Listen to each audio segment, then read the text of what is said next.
அனைவருக்கும் வணக்கம். நான் உங்கள் ராஜ்குமார் ராஜ்குமார் சேனல்லேருந்து உங்கள் எல்லாரும் சந்திக்கிறதுல மிகுந்த மகிழ்ச்சி. இதை நம்ம பார்க்க போகிறது R15 வண்டியில் த்ராட்டில் பாடி கிளீனிங் எப்படி, அது எதுக்காக பண்ணுறோங்கிற விஷயத்தை பார்க்க போகிறோம். இந்த வண்டி ரன்னிங்கில் அடைச்சி ஆஃப் ஆகுது. ஒரு குறிப்பிட்ட ஸ்பீடுக்கு மேலே போகும்போது 30 கிலோமீட்டர் ஸ்பீடுக்கு மேலே வண்டி எடுக்கும் போது வண்டி அடைக்குது. ஆர்பிஎம் வந்து ஸ்டேபிளாக இல்லை, அதாவது ஐட்லிங் வந்து ஸ்டேபிளாக இல்லை. 1000 ஆர்பிஎம்லேருந்து 3000 ஆர்பிஎம் வரைக்கும் ஏறி இறங்குது அப்படின்னு ஒரு கம்ப்ளைண்ட். மைலேஜ் வரல அப்படின்லாம் சொல்லியிருந்தாங்க. வண்டியில் ஏர் ஃபில்டர் கழட்டி பார்க்கும்போது ரொம்ப மோசமாக இருந்தது. இந்த வண்டியில் இன்ஜின் செக் லைட்டு எதனால் எரிஞ்சிக்கிட்டு இருக்குது, அது என்ன பிரச்சனைங்கிறத காமிச்சிருந்தேன். இதே வண்டியில் இதுக்கு முன்னாடி உள்ள பிரச்சனை என்னென்னு பார்த்தீங்கன்னா, செக் லைட் எரிஞ்சிக்கிட்டே இருக்கும், ஆஃப் ஆகாது. ரன்னிங்கில் வண்டி ஆஃப் ஆகிடும். கூலானதுக்கு அப்புறமா வண்டி ஆன் ஆகும். அது வந்து ரேடியேட்டரில் வாட்டரில் இன்ஜின் கூலிங் சிஸ்டமும் வாட்டர் கூலிங் சிஸ்டமும் சரியாக இல்லை அப்படிங்கிறத காமிச்சிருந்தோம். அதன் பிறகு பார்த்திங்கன்னா அந்த வண்டியில் பிளாக்காக அது சரியானதுக்கப்புறம் வண்டி அடைச்சி போகிறதுக்கான ஒரு பிரச்சனைகள் இருந்தது. கழட்டி பார்க்கும்போது வண்டி சர்வீஸ் பண்ணி ரொம்ப நாள் ஆகுது. த்ராட்டில் பாடி க்ளீன் பண்ணல, ஏர் ஃபில்டர் மாற்றலை, எதுவுமே பண்ணல. அந்த வண்டியை யூஸ் பண்ணியிருக்கிறாங்க, அதனால் அந்தளவுக்கு மெயின்டைன் பண்ணல. இது மாதிரி வண்டிகள் தான் நமக்கு வீடியோ எடுத்து போடுறதுக்கு ரொம்ப சௌகரியமாக இருக்கும். ஒவ்வொரு விஷயங்களையுமே நம்ம தரவாக செக் பண்ணிக்கலாம். அதில் பார்த்திங்கன்னா கறி மாதிரி இருக்குது, உள்ளே இருக்கிற அழுக்கு கறி மாதிரி இருக்குது. இந்த மாதிரி ஒரு நிலையில் இருக்கும் பொழுது உள்ளே இருக்கக்கூடிய டிபிஎஸ் சென்சார், மேப் சென்சார், இது எல்லாமே பார்த்திங்கன்னா பிளாக் ஆகிரும். அது மாதிரி இருக்கும்போது தன்னுடைய தகவல்களை சரியாக யூசிக்கு ஃபார்வர்ட் பண்ணாது.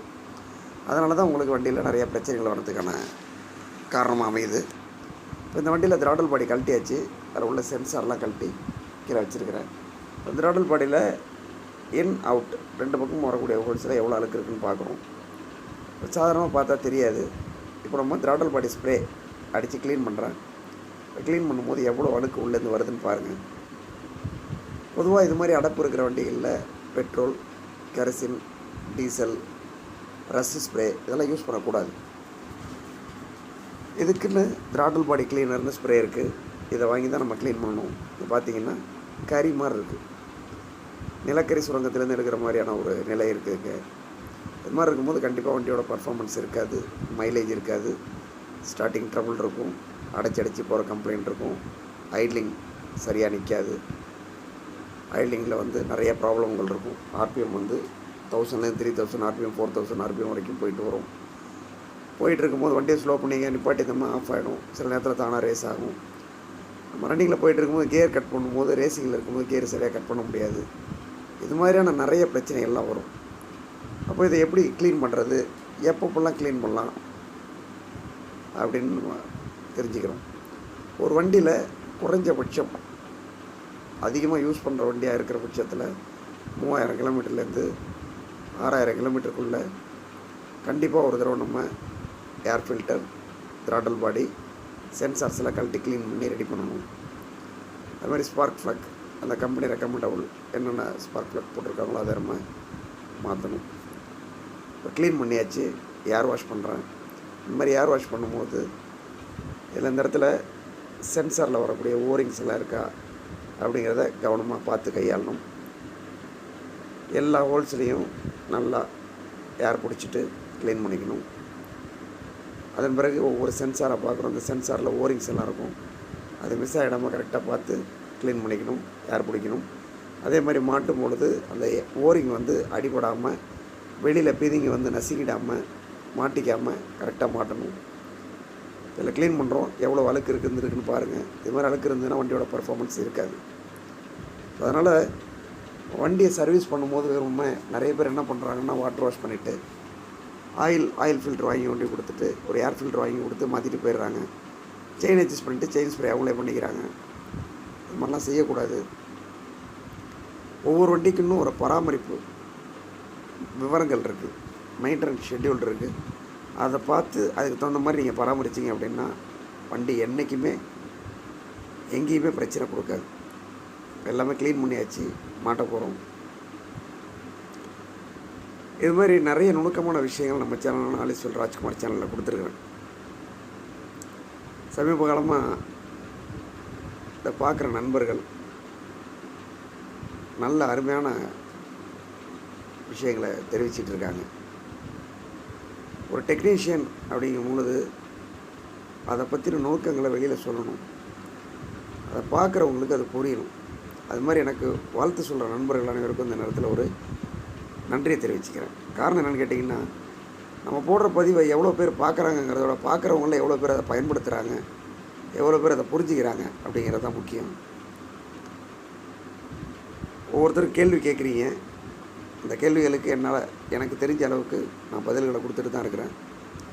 மெயின்டெனன்ஸ் ஷெட்யூல்டு என்ன ஏது அப்படிங்கிறதெல்லாம் கொடுத்துருக்குறேன். பார்த்து பயன்பெறுங்கள். இப்போ இந்த வண்டியில் எல்லாம் செட் பண்ணியாச்சு.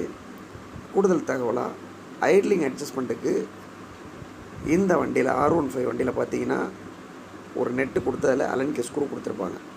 இந்த நெட்டை லூஸ் பண்ணிவிட்டு நம்ம ஐட்லிங் அட்ஜஸ்ட் பண்ணிக்கலாம். அது மாதிரி ஏர் கண்ட்ரோலுக்கு ஒரு ஸ்க்ரூ கொடுத்துருப்பாங்க, ஏர் ஸ்க்ரூ. இதை வந்து பெரும்பாலும் நம்ம ஏர் ஸ்க்ரூவில் கையை வைக்க வேண்டிய அவசியம் இருக்காது, ஐட்லிங்லேயும் அட்ஜஸ்ட் பண்ண வேண்டிய அவசியம் இருக்காது. அதெல்லாம் செட்டிங் தான். இன்கேஸ் அதாவது பிரச்சனை இருந்ததுன்னா நம்ம அட்ஜஸ்ட் பண்ணிக்கலாம். இதில் ஸ்க்ரூ ட்ரைவர் போட்டு இதை நமக்கு தேவையான அளவுக்கு அட்ஜஸ்ட் பண்ணிக்கலாம்.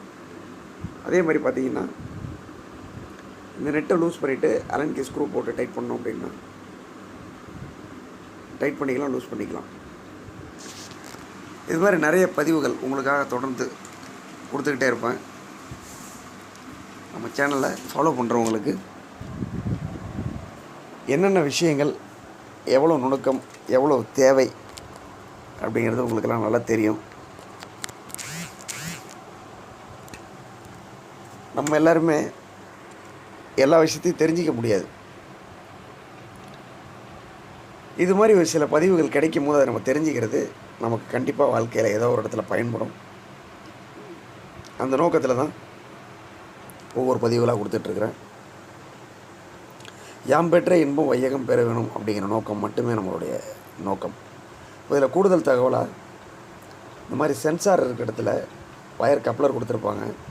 அந்த கப்ளர் வந்து வேகமாக போகும்பொழுது, பள்ளத்தில் விழுவும் பொழுதோ அல்லது பழைய வண்டிகளில் கொஞ்சம் லூஸ் கனெக்ட் வர்றதுக்கோ வாய்ப்புகள் உண்டு. நம்ம த்ராடல் பாடி க்ளீன் பண்ணும்போது ஒரு டேக் ஒன்று போட்டு லெவலாக டைட் பண்ணி விட்டோம் அப்படின்னா சின்ன சின்ன பிரச்சனைகள் கூட வராமல் இருக்கிறதுக்கான வாய்ப்புகள் உண்டு. அதனால் இதை பண்ணியிருக்கிறோம். இதெல்லாம் ரெடி பண்ணிவிட்டு உங்களுக்கு வண்டியை ஸ்டார்ட் பண்ணி காமிக்க போகிறேன். பாருங்கள். தொடர்ந்து பதிவுகள் வந்துக்கிட்டே இருக்கும். மீண்டும் ஒரு நல்ல பதிவில் உங்கள் எல்லாரையும் சந்திக்கிறேன். நம்ம கொடுக்குற பதிவுகள் உங்களுக்கு பயனுள்ள பதிவாக இருக்கும் அப்படிங்கிற நம்பிக்கையோடு உங்களிடமிருந்து விடைபெறுவது உங்கள் ராஜ்குமார். நன்றி, வணக்கம்.